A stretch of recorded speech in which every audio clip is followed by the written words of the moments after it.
More details emerge on deep state mole secretly spying on Trump campaign by Amy Moreno for truthfeednews.com. Who is the intel mole secretly spying on the Trump campaign? We don't know the exact identity, but more details have emerged on his this shadowy figure working deep with the deep state.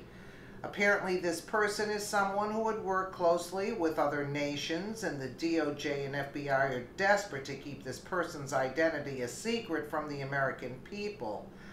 From Breitbart, speculation is mounting over the identity of a purported top-secret intelligence source who was part of the FBI's investigation into the Trump campaign.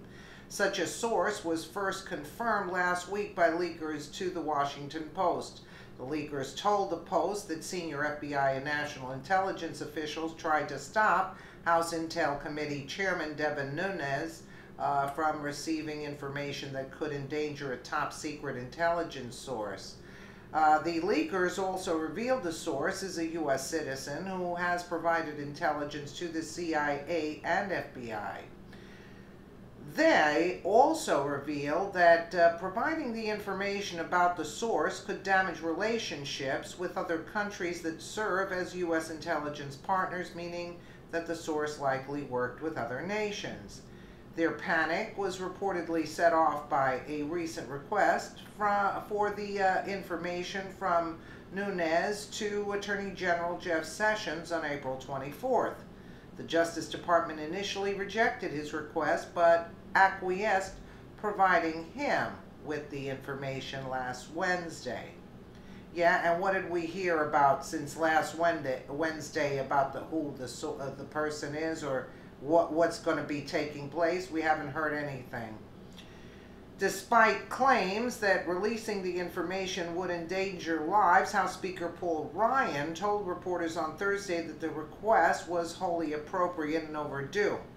I spent some time looking at the HPSCI request, at the HPSCI investigation. I think this request is wholly appropriate. It's completely within the scope of the investigation that's been ongoing for a while with respect to FISA. I actually think that this is something that probably should have been answered a while ago, he said. Although the leakers may have wanted to take aim at Nunes, the revelation of a top-secret intelligence source has prompted new questions over whether the CIA and the FBI tried to ensnare members of the Trump campaign in order to launch an investigation of the campaign.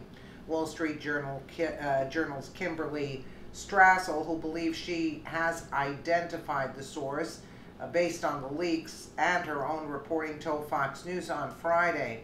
It does look as though indeed there was an FBI attempt, a successful one, to basically go out and spy with a human asset on the Trump campaign. When the FBI talks about a source, they talk about someone who is an average citizen who uses their credentials, their job, as a way of spying for the agency, she said. We can take that to mean that there was somebody interacting with the Trump campaign and reporting back to the FBI, which means the FBI was using human intelligence to spy on a presidential campaign. It is hugely disconcerting, she wrote Thursday in a column referring to Obama officials unmasking the names of Trump campaign officials to monitor their conversations. It would also be a major escalation from the electronic surveillance we already knew about, which was bad enough. Information about the top secret intelligence source could answer lingering questions about how the FBI's probe was started in the first place. That's why they don't want to release it. Because if they released it, it has nothing to do with national security. They released it, then we know that this was a setup from the get-go. Democrats initially latched on to the infamous Trump dossier as evidence that prompted the investigation into the Trump campaign and whether it colluded with the Russians. Okay? You know, it's just basically, now all right, maybe you got somebody doesn't know about it, but okay. However, after it was exposed as opposition research paid for by Hillary Clinton campaign and the DNC, leakers told the New York Times that the investigation started after an Australian diplomat passed on a tip based on a drunken conversation he had with Trump campaign volunteer George Papadopoulos in May of 2016. But Strassel points out that many questions remain, she wrote. The players in this affair, the FBI, former Director Jim Comey, the Steele dossier authors, have been suspiciously vague on the key moments leading up to that launch date. When precisely was the Steele dossier delivered to the FBI? When precisely did the Papadopoulos information come in? And to the point, when precisely was the human source operating? Because if it was prior to that infamous Papadopoulos tip, then the FBI isn't being straight. It would mean that the Bureau was spying on the Trump campaign prior to that moment.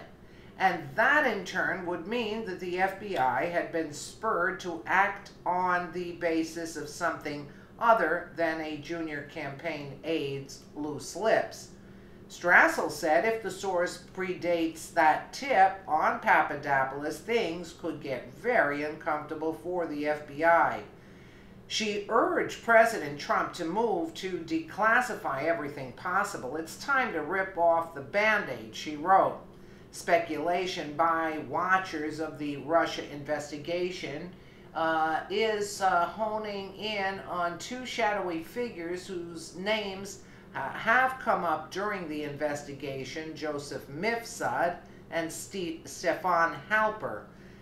As the Daily Caller's Chuck Ross had laid out 2 weeks before Papadopoulos' meeting with the Australian diplomat Alexander Downer, Mifsud, a Maltese professor who is suspected of being a Russian operative, met in London with Papadopoulos.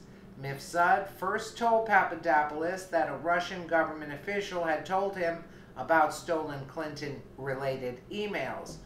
Halper, a University of Cambridge professor and former U.S. government official who worked in 3 Republican administrations and has links to U.S. and British intelligence, also had odd interactions with Trump campaign members in September of 2016.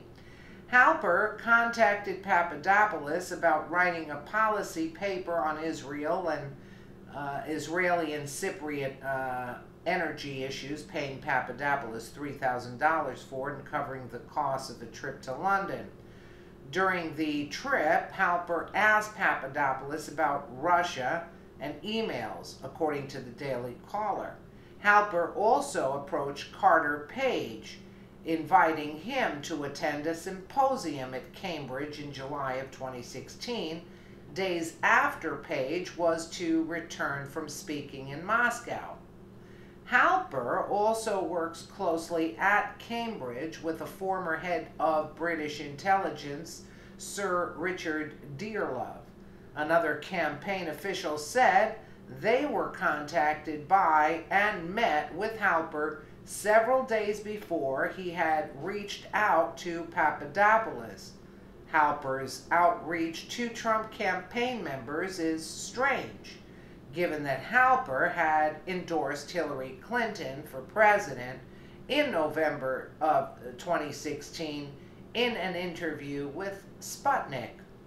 Look, if Halper had endorsed Hillary Clinton, we all know it's a setup, basically. That's how it's done.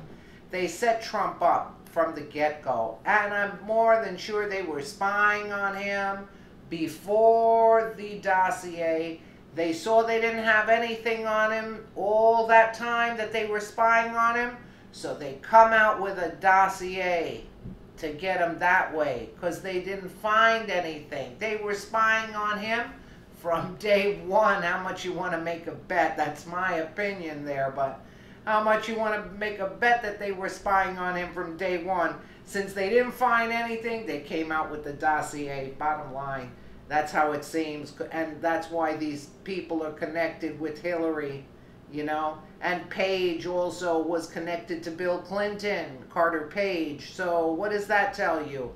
set up. Let me know what you guys think in the comments below. And again, thank you so much for watching.